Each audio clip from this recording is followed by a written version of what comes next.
como podem ver ali pelo ecrã, o tema de hoje vai ser a pluralidade dos mundos habitados. Sobre este tema, podemos ver que em muitos momentos da vida, quando está de noite, olhamos para o céu, para as imagens que nos chegam do espaço, dos telescópios, e percebemos que o universo é realmente vasto. Tão vasto que quase o consideramos como infinito. No meio de toda essa vastidão, é natural questionar-nos: será que existe vida num outro sítio que não é este? Num outro planeta? Numa outra estrela? Numa outra lua? No entanto, a ciência ainda não conseguiu encontrar nenhuma forma de vida. No entanto, não é por ainda não se ter encontrado nada que não quer dizer que não exista. E a doutrina espírita nos diz claramente que essa vida existe nos outros planetas. Ao longo de todos os sistemas solares, de todas as galáxias, nos planetas, nas luas. E a razão aponta-nos que isto é verdade, porque Deus criou todas as coisas. Vamos imaginar que Deus apenas tinha criado a Terra e as pessoas que aqui vivem. O resto do universo seria apenas mera decoração. E nós, que somos ainda bastante menos evoluídos, temos tendência a não fazer coisas inúteis. Deus, que é extremamente sábio, de certeza que não iria fazer algo inútil, apenas uma decoração. Assim, os planetas servem como lar, como casa, de todos os espíritos em todos os seus estados evolutivos.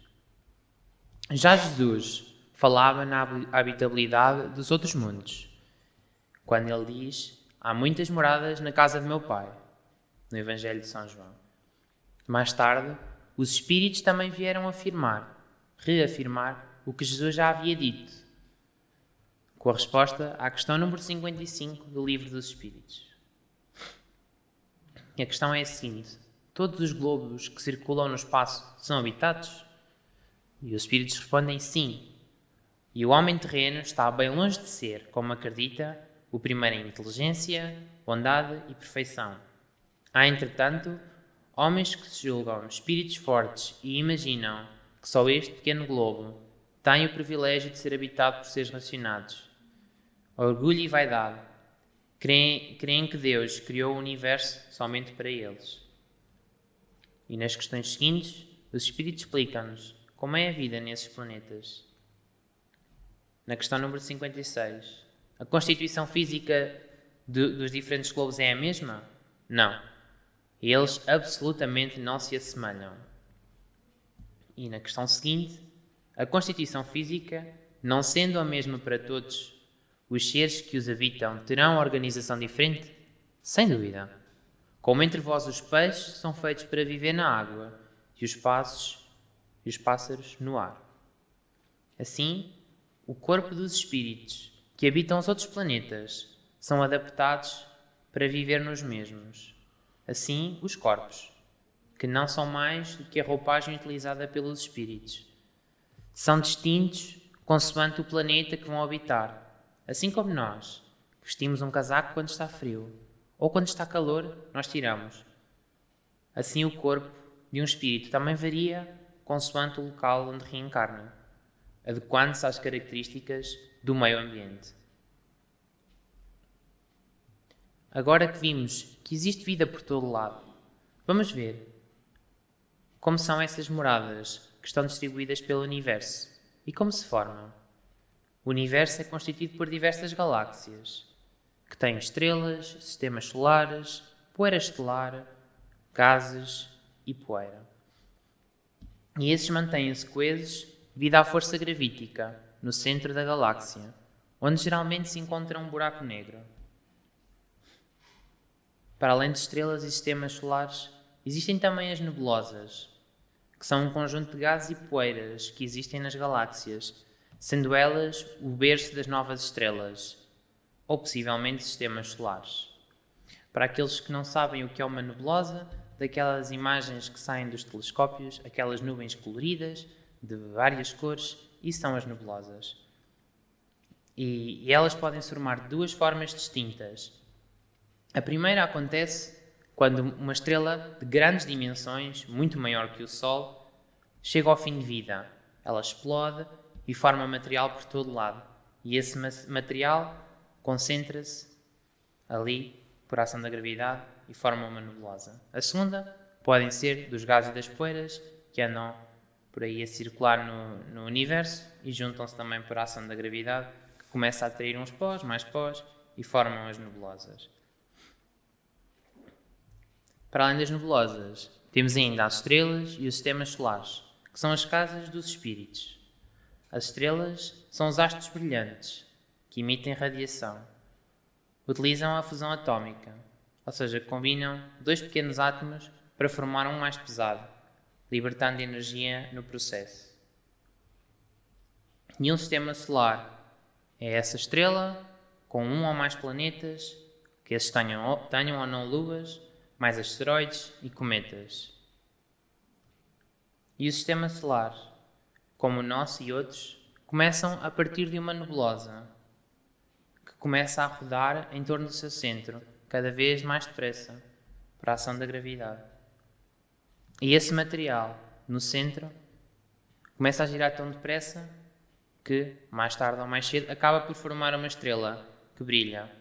E o resto dos materiais que sobram formam os planetas, as luas, os cometas, os asteroides.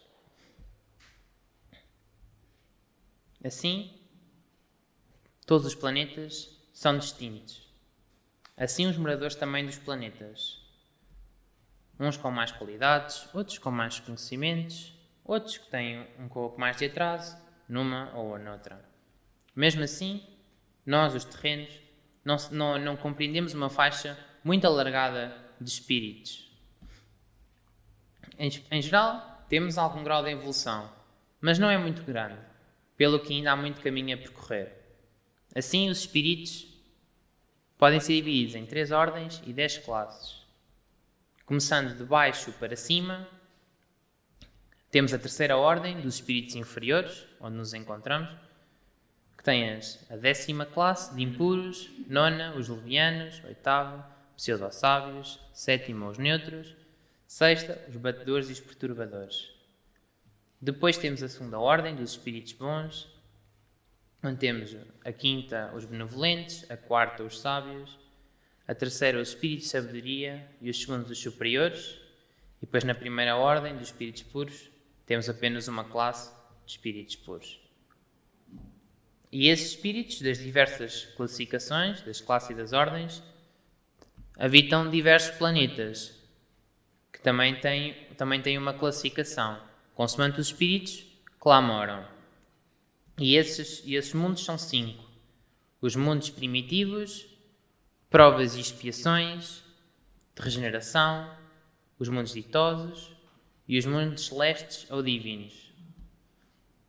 E para as descrições detalhadas de cada um dos mundos, utilizei as passagens do capítulo 3 do Evangelho segundo o Espiritismo e depois, quando fizer a leitura, referencio o número exato de onde tirei o texto.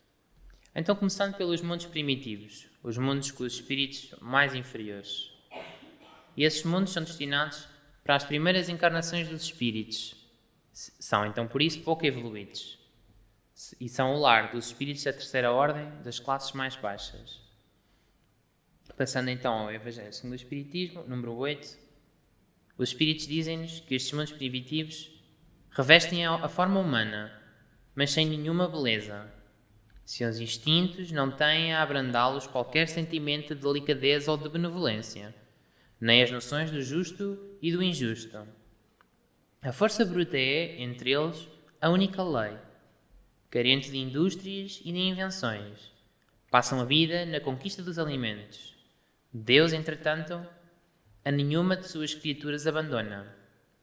No fundo das trevas, da inteligência, jaz, latente, a vaga intuição, mais ou menos desenvolvida, de um ente supremo. Esse instinto basta para torná-los superiores uns aos outros e para lhes preparar a ascensão a uma vida mais completa, porquanto eles não são seres degradados, mas crianças que estão a crescer. esta descrição com certeza nos faz lembrar aquilo que sabemos sobre os homens primitivos, que viviam dos seus instintos e passavam todo o seu tempo preocupados a armazenar e a caçar comida, sem nenhum tipo de preocupação em evoluírem, seja intelectualmente ou moralmente. Nestes estágios da evolução, ela é exclusivamente feita por meio de experiências impostas. E o facto desta descrição ser adequada aos homens daquele tempo indica-nos que a Terra já foi em tempos um mundo primitivo, sendo que hoje em dia já não o é. Mas a evolução dos mundos será abordada mais à frente. Passando agora ao mundo de provas e expiação. E os espíritos que nele habitam já são seres que têm algum grau de evolução moral e intelectual. No entanto, ainda têm inúmeras más qualidades, vícios e lacunas no conhecimento, que levam o ser ao sofrimento. O planeta Terra é um planeta desta categoria. Um planeta onde o sofrimento e os desastres são comuns, causados pelas paixões e vícios dos seres que o habitam, que é o lar das classes mais altas da terceira ordem. Então os espíritos, no número 13, dizem-nos: a superioridade da inteligência em grande número dos seus habitantes indica que a Terra não é um mundo primitivo, destinada à encarnação dos espíritos que acabam de sair das mãos do Criador. As qualidades inatas que eles trazem consigo constituem prova de que já viveram e realizaram certo progresso. Mas também os numerosos vícios a que se mostram propensos constituem o índice de grande imperfeição moral. Por isso os colocou Deus num mundo ingrato, para expiarem as suas faltas, mediante penoso trabalho e misérias da vida, até que hajam merecido ascender a um planeta mais ditoso. Seguimos então para os mundos de regeneração, que são mundos de transição. Os espíritos que habitam são espíritos que já têm maior tendência para fazer o bem do que o mal. Nestes mundos, as dores e os sofrimentos característicos deste mundo de provas e expiações são muito inferiores do que agora, e é o lar das classes mais baixas da segunda ordem. Ora, no número 17, os espíritos dizem que os mundos regeneradores servem de transição entre os mundos de expiação e os mundos felizes. A alma penitente encontra neles a calma e o repouso e acaba por depurar-se.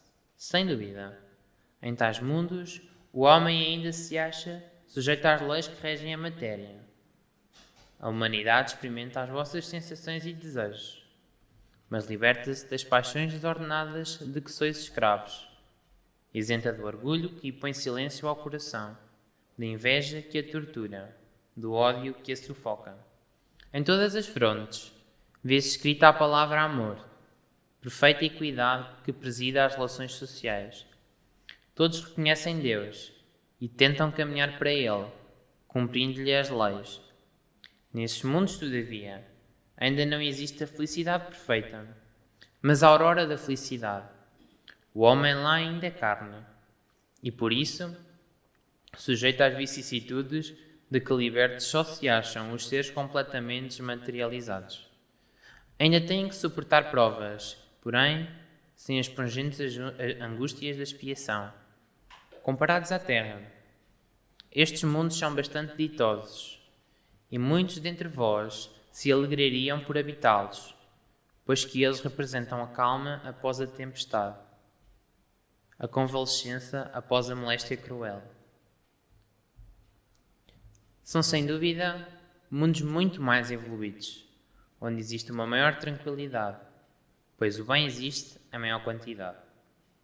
No entanto, o mal não desaparece completamente dos espíritos que o habitam, pois ainda têm muito caminho a percorrer até à perfeição, pelo que não é um mundo de felicidade eterna, mas, de certo, mais feliz do que a vida agora na Terra.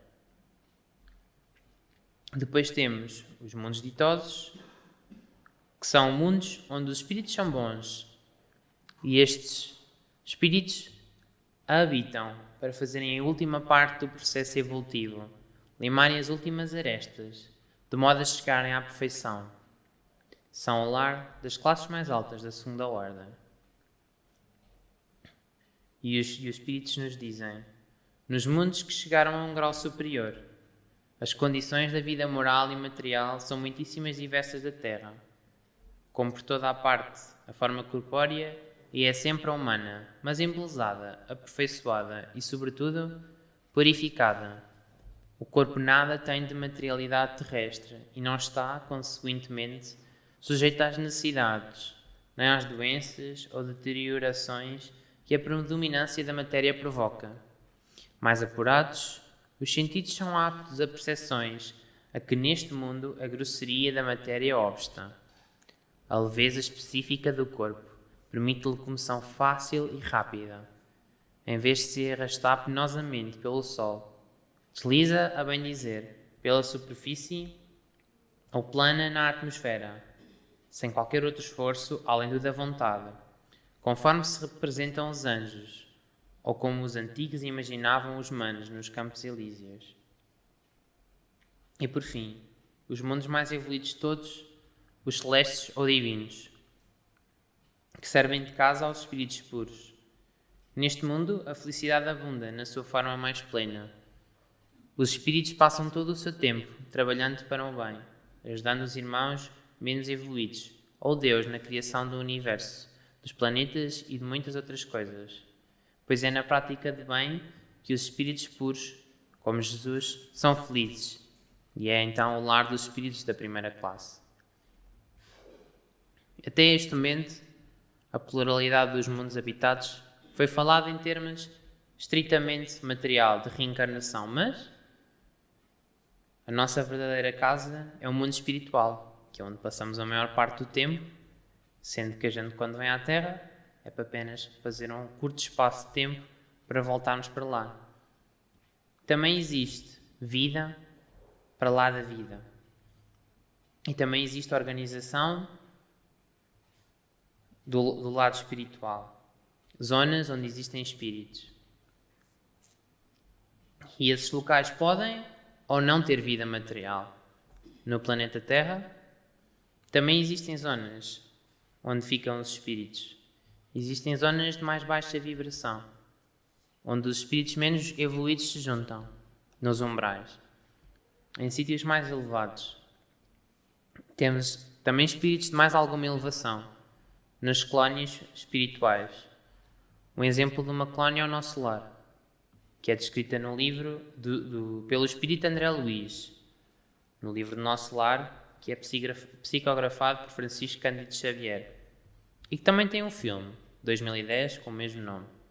Tanto o livro como o filme nos dão uma ótima sugestão do que é uma colónia espiritual e do quão avançado para nós ela é, se compararmos a sua arquitetura e a sua organização com a organização das nossas cidades.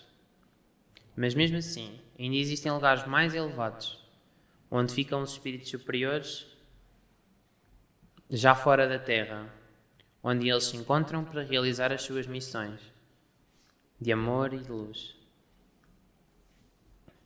E nós, os espíritos, nós não somos designados para um planeta. Nós podemos andar por um planeta, por outro, e vamos andando, porque nós temos que ir para um planeta que está mais bem desenhado para nós, que mais se adequa àquilo que nós somos, mais indicado para aquilo que nós somos e para aquilo que precisamos.